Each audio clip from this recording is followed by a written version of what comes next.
Well, good morning and welcome to Zen Fits. I hope today's talk gives you a fits somehow. Last night, we had a Friday night movie with some friends over, and I had bought a box set of some old Cary Grant movies, so we picked out one. What did y'all want to see? And I listed the names, had 5 of them, and they decided to watch Destination Tokyo, which was a good choice because that's the one I wanted to watch. And this was a 1943 movie. So this was a war movie, one of those great propaganda movies that were made, World War II movies made to shore up the resolve and the strength and the hope of America at war. And it was a good movie, particularly because I was in submarines. I was a little disappointed that the movie was not very authentic. The submarine that they created was a Hollywood submarine. The inside was a Hollywood submarine, so it kind of looked like the spaceship in Star Trek, you know, kind of made out of cardboard and stuff. It didn't have real pipes, and it wasn't in a real submarine hull. But besides that. So I got thinking, you know, this morning, the movie kind of like metaphorically expanded as movies do when I watch them. And I know we all have that experience. You watch a movie and it's a story, and then as you let it percolate, it begins to have deeper meaning. The meaning of it begins to expand, and it becomes a metaphor that points to greater meaning. That's what a metaphor does. It becomes it starts out as being facts. Well, it's just a story. It's facts, but it begins to take on if you allow it, it begins to take on, becomes transparent. The movie starts out as opaque. It's just a movie. Now that's all. That's good or bad. It's just a movie. You know, it's kind of like it's opaque. But then it becomes metaphorically transparent, and it begins to be a doorway, a portal that allows you to see through its form greater understanding. And so the movie then becomes kind of like an integrating idea that is a opening to something you hadn't seen before. So the movie is the scene, and when it becomes a metaphor, it becomes a door to the unseen. And the unseen, or the unknown, is then made known to you through the vehicle or the alchemy of the movie metaphor. Do you all understand that? It's a very, for me, it's been an involvement in my own consciousness in order to, it's kind of like the movie The Sixth Sense, when the little boy says, "I see dead people." Well, you can open a seventh sense. And the seventh sense is I see metaphors. And basically that means that art, particularly art and religion, is a metaphorical vehicle for expanding understanding and restoring your center. Now that's what I wanted to talk about. Because this movie, Destination Tokyo, was about a world that is now dead. World War II. It was a world in which we lived in fixed centers. A fixed center is a physical place that is fixed. Tokyo was the fixed center of the enemy. And Washington, with the monument and the Capitol and the president, is our fixed center. And the enemy of Nazism, Berlin, was the fixed center. So the whole goal was to attack the center of the enemy. So this movie was about the first attack on the enemy's center, Tokyo, because the little submarine had to go into Tokyo Bay so they could put a few people on shore so they could measure the wind and see where the balloons were for the air attack by the Doolittle's bombers. So they kind of like were spies to prepare for the first attack on the enemy's center, which is a great psychological win, because the enemy thought they were invulnerable. Just like we thought we were invulnerable when the enemy attacked 9/11. You see, when your center is attacked, you feel vulnerable, you feel uncertain, you feel you're shaken to your core, your identity, your world is shaken. The favorite example of this is with an ant colony. If you lift up a rock and there's an ant colony under it, it just goes crazy. But their center is the queen. So if the queen just moves, the center moves with it, and they reestablish themselves. Kill the queen, and the ant colony disintegrates. So the center is the hub of the wheel that makes the wheel turn and gives it a purpose.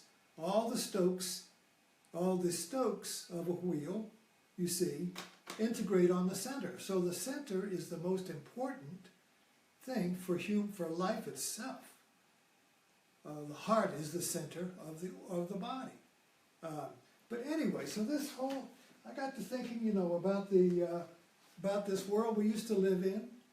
I live in Blackstone, and for people who grew up here, Blackstone was the center of the universe. And what was the center in the town? Well, mom and pop family businesses were the centers. So you had these hardware stores, and you had these family businesses that each was a center for a particular goods. So if you wanted a particular thing, you went to the particular center that provided it, and it was owned by families that lived in the town, and all these little wheels of these little stores made up the larger center called Blackstone. And this was like a little world. And then you had 10 miles away, you had another little world called Crewe. And so you had these little towns all throughout this rural area, surrounded by farms and farmers, you see. Each was the center of a world. Well, that's all gone now. So what is the center of a Blackstone now? The strip mall. So now the strip mall, every little town has a strip mall, and they all have the same corporate businesses. They're not family mom and pop anymore. The business in a strip mall is a corporation that has no particular location. I mean, who knows where it is? It may have its location in all different countries, you see. So these external centers have come in and replaced the local centers with, and each strip mall is an identical center to the other. So if you go to the other little towns, you see a Walmart and a Food Lion and a little cluster of corporate stores around it, and that's the center of the town. The Pizza Hut just moved from downtown out to the strip mall because that's where the center is. That's where the energy is. The center is where energy is exchanged. People go, people leave. There's an exchange of energy. And that center, you see, organizes and integrates an organism or a society. So when the center begins to fail, and this is what's happened in, say, the Rust Belt, the center used to be these steel and manufacturing, and all that's gone, so these people have lost their center. But anyway, so I got to thinking more about this center, and one thing about this movie was that there were several topics in here, and one of them was death, because all these sailors were all going to Tokyo Bay, and they knew that they could die. It was a very dangerous mission, you know, so there was a lot of contemplation about death and dying and God and is there a life after death and all of that, you see. But they were very brave, and they just gung-ho, gum-chewing Americans just do it, you know, that kind of bravado that we put out was the American ideal, you know, this gum-chewing, happy-go-lucky bloke, you know, who just sacrifices himself. So that's the key. The center is maintained by sacrifice. Death feeds the center. Those who are willing to die to the center, to support the center, for the center, is the food of the center. And this week is Memorial Day, so what do we honor today? We honor those who died to feed the center. So the center not only gives life, but it takes life. The center not only gives life to its members, but it also requires life. It requires sacrifice.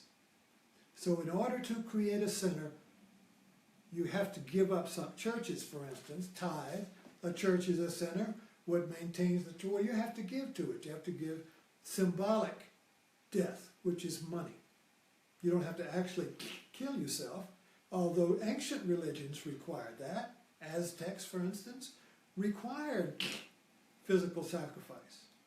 Now, if you take 9/11, 9/11 was attacked by an enemy that has no center.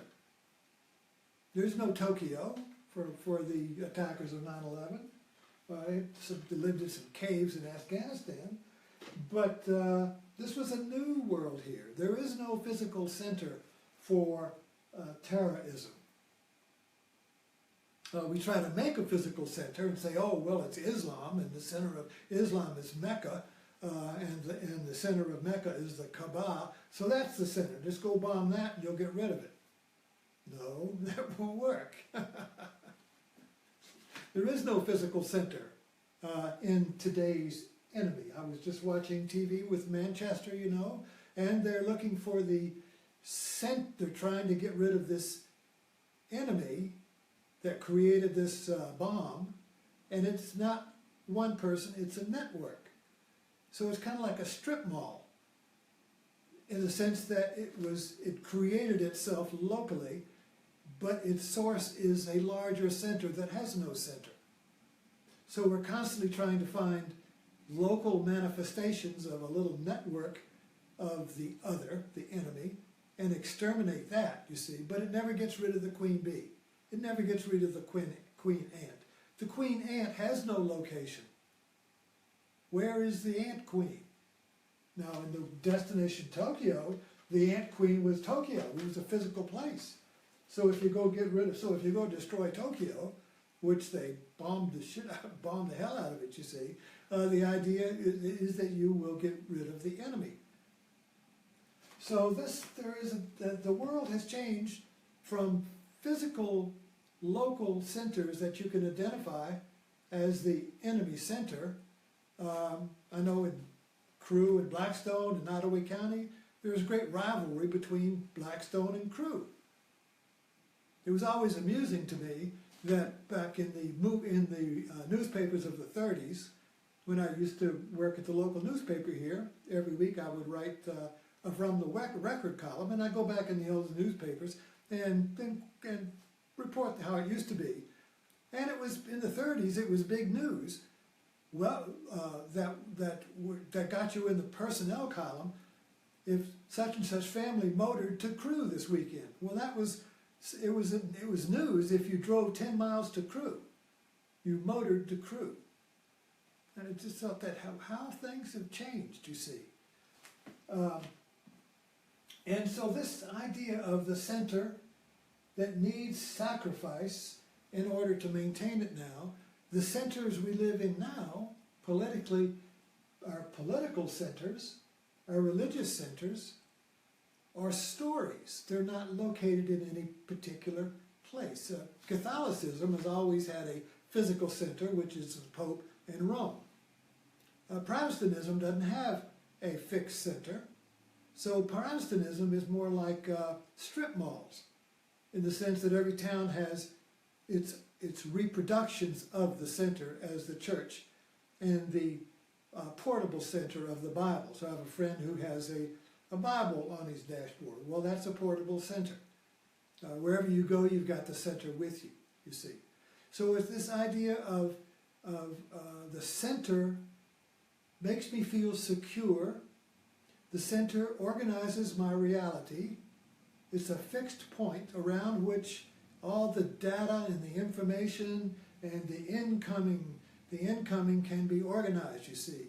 So if I don't have a center, all this incoming just gets overpowering and I have a panic attack. I can't handle it. I can't handle the information. You see, I'm overloaded. It's like when I go on a craft show or one of these craft shops. It's just loaded with so much stuff. I'm overpowered and I just can't see anything. I just walk around and there's nothing to fix my attention. So I just wander around and get out and go sit in the front and wait for the women to spend the afternoon browsing around in this immense field of uncollected data, you see. But that's just an example of the feeling we have when we lose our center. Hurt Locker, the movie Hurt Locker was all about that. The bomb deconstruction guy, when he was deconstructing a bomb and the choice was life or death, that was the center that gave him meaning. When he came back to America and his family, he went to the grocery store and he was looking at a canyon full of cereal and he couldn't choose. He'd lost his center. So he went back to Iraq, where he had a center, you see. So this whole feeling is, you have to understand, this is a personal and a social and a cultural change and shift we're going through, where we're all trying to find our center, because the old physical centers that we depended upon for hundreds of years, forever, are all gone, you see. The centers are no longer physical. The centers are mental. The centers are in a story. So a story of the world, like conservatives and liberals. These are two stories that hold its members in a reality that organizes data or facts into a coherent reality, which from the center is very logical. But from the other side, the other centers, it's illogical. So we see this going on in the news all the time, you see, where alternate facts. So they even come out and say, well, your facts are one and my facts are this. So there's two sets of facts. Well, that's illogical. There can only be facts, but yet we live in a world where the story of reality organizes and gives meaning to the same facts. So the same facts divide into two realities, each of which is logical from the inside of that center, you see. So center restores logic. But from the outside of the center, from some other center, it's insane. It's illogical. And you can't, if you ever talk to somebody, particularly somebody who's set in a belief system, you can't talk them out of it by saying what you're saying is illogical, because they say, no, you're illogical. No, you're illogical. No, you're illogical. Boom, boom, boom. And you go, whoa, whoa, whoa, boom, you see. A conspiracy theory is a story that gives us a center. Many people organize their reality around a believed-in conspiracy theory. People still believe in that 9/11 was a conspiracy and it was blown up by the CIA or whatever, and that fixes them. And it's upon that center that they organize all of the information. People with paranoia schizophrenia, people with paranoia, basically find their center by having a story of reality that no one else believes in. And it becomes stronger because no one else believes in it. the less other people believe in it, the more stronger it gets, you see. Because now you know the truth and they don't know. You know the truth and they're deceived. They're duped, you see. I know the truth. So the more they try to disprove your theory, the stronger your theory gets because it holds your center. It's like the more you say I'm wrong, the stronger my faith, you see. So it becomes a religion. A conspiracy theory is a religion. Politics is a religion. Our politics today is religion. Everything is religion today because a religion is creates a center. See, if you take away the theocracy, if you take away the God and all that stuff, and just say, what is it factually? What does a religion do? It creates and maintains a center around which you can organize your reality and find meaning. But you have to make a sacrifice in order to keep the center alive and powerful. You have to give up something. So if you have a conspiracy theory, what do you have to give up in order to maintain that center that organizes and gives you a sense of power and meaning and identity? Well, you have to give up your give up your reason. You have to give up your discernment. You have to give up your ability to tell the difference between truth and untruth, you see. You give that up to the center. Or a cult, for instance. Now, a cult is when a person becomes a center, and you give up your power of discernment to that center, and then the center tells you what's true and what's not true. So there is a sacrifice in there. In 9/11, in terrorism, that center is maintained by physical sacrifice. So these suicide bombers are not attacking, they're not attacking because they hate us. They are giving their physical life to create and maintain a story of reality in which the organism, the people in the story, are the real. So the individuals, you see, sacrifice themselves to maintain this greater self, this greater being that is their story. With ISIS, it's the caliphate, this idea of the great Islam of the past, the glory of Islam that has been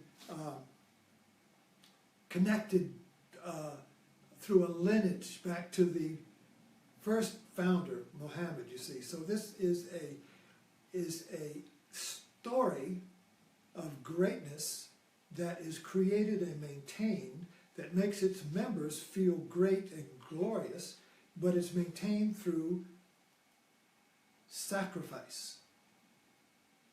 What greater honor is there to give your life for your story, you see? The Japanese were great suicide fighters. They didn't surrender. It was a dishonor to surrender. You had to die for the queen, for Tokyo. You had to die for the center. So this idea of sacrifice happens on physical level, happens on mental level, but the center requires sacrifice. The center requires death in order to give life. That's a fact. That's what gives it the energy. Energy of death goes into it, life comes back out. Your death goes into it, life comes out for the other members, you see. So that maintains it. So when people stop believing in the center, there's no more sacrifice, and the center, like a whirlpool in the ocean, just dies from lack of food. So when people stop sacrificing or giving their money or their time or their belief or their discernment to the center dies, you see. This is the whole, this thing, no, so what, oh boy. So today you have the movement conservative as a reality, a story of reality, and it is based on the other as the enemy. Now, who is the enemy of movement conservatives? Well, it's the liberals. So you have a liberal world, and who is the center of the liberals but the government? So in this movement conservative story reality, the great other now is the liberal government with its media cohorts, you see. So that is the other. So there has to be a sacrifice to maintain this conservative story idea, reality, that is strengthened by having this Tokyo. You see, this government is the great boogeyman other that's going to come and take my freedom away, you see. So what happens? So what has to be sacrificed to maintain this power center that gives reality organization and meaning and gives me power, you see. The power of this movement, the power of this movement has to be maintained by the sacrifice of discernment. And discernment can tell the difference between a false fact and a true fact. So as this group, what's happening now, you see, is that this is dying, and in its death throes it grows more irrational. In the center's death throes, as people stop believing in it, they start voting the other way, the independents move out. See, voters are the food for this reality. So you have to get voters to sacrifice their discernment, to die. Their vote is a death. They would vote for it. The vote feeds energy to it. They vote because they believe the story, and they no longer are able to see the truth. What is the story doing for me? Well, I'm still poor, but I believe the story because the story makes me big and strong, you see. And Trump then came in and became the queen bee for this thing. Trump became the flesh and blood of this story. Like Jesus becomes the flesh and blood of the law, or a cult leader becomes the flesh and blood of a cult reality, like Jim Jones or something. The cult leader becomes the physical center, like Blackstone was the physical center of the world, you see. You can see that leader. There he is. He's speaking, he's talking. And the center says, let my voice be your voice. Let me be your center. Give up your center to me, and I'll make you wealthy. Give up your center to me, and I'll make you strong. Give up your center to me, and I'll restore you to your original greatness, to your caliphate. I'll restore you to your original glory, you see. Your original glory. I'll restore you to this world here. So that, so this is what's going on today, and this center can't hold. The center's executive officer, second in power, Jared Kushner, is now under investigation for collaboration with the Russians. The center can't hold.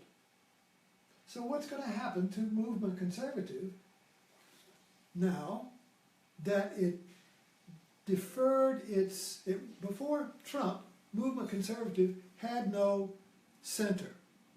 It had no physical flesh and blood person who was its spokesman and its voice, you see.